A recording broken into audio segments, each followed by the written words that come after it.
అదనుకున్న తర్వాత రూమ్‌లో కూర్చొని డిస్కస్ చేసి ఓకే అనుకునే ఇదైతే నాకు రాదు. జనరల్‌గా మా ఫ్రెండ్స్ టీమే నా ఫ్రెండ్స్ బ్యాచ్ యాక్చువల్లీ అందరం. సో, క్యాజువల్‌గా ఎక్కడన్నా కాఫీ షాప్‌లో కూర్చొని మాట్లాడుకుంటాము, లేదా బయట తిరుగుతాము, కార్‌లో ఎటో వెళ్తాము. ఏది తగ్గకపోతే బైక్ ఏసుకొని నేను వెళ్తాను. సో, ఆ ట్రావెల్ వచ్చినప్పుడు ఏదో స్ట్రైక్ అవుద్ది. సో, అలా స్టార్ట్ అవుతుంది. నాకు యాక్చువల్‌గా బింబిసారా కూడా ఒక పాయింట్‌లో లాక్ అయినప్పుడు నేను ఆఫీస్ నుంచి బయలుదేరి బైక్ ఏసుకొని వెళ్ళిపోతుంటే కరెక్ట్‌గా మన టీఆర్ఎస్ బిల్డింగ్ దగ్గర మహావీర్ జైన్ స్టాచ్యూ ఒకటి ఉంటుంది.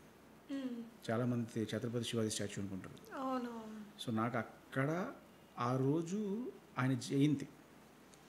సో, వాళ్ళ ఫ్యామిలీ మెంబర్స్ అది వచ్చి ఆ రోజు సెలబ్రేట్ చేస్తున్నారు. అది చూసి నాకు ఐడియా వచ్చింది.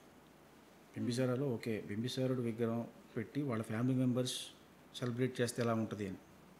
సో, అలా స్ట్రైక్ అవుతాయి. మన కళ్ళ ముందు కనిపించే ఇన్సిడెంట్స్ అవ్వచ్చు, లేకపోతే మనం ఏదైనా చూసింది అవ్వచ్చు, ఇంకేదైనా ఎక్కడి నుంచైనా చూసి దాన్ని అడాప్ట్ చేసుకోవడం అనొచ్చు. కొంతమంది కాపీ అంటారు, కొంతమంది ఇన్స్పిరేషన్ అంటారు, రకరకాలుగా అంటారు. బట్ నాకు నచ్చిందని తీసుకోవడంలో తప్పులేదు అనుకుంటుంది.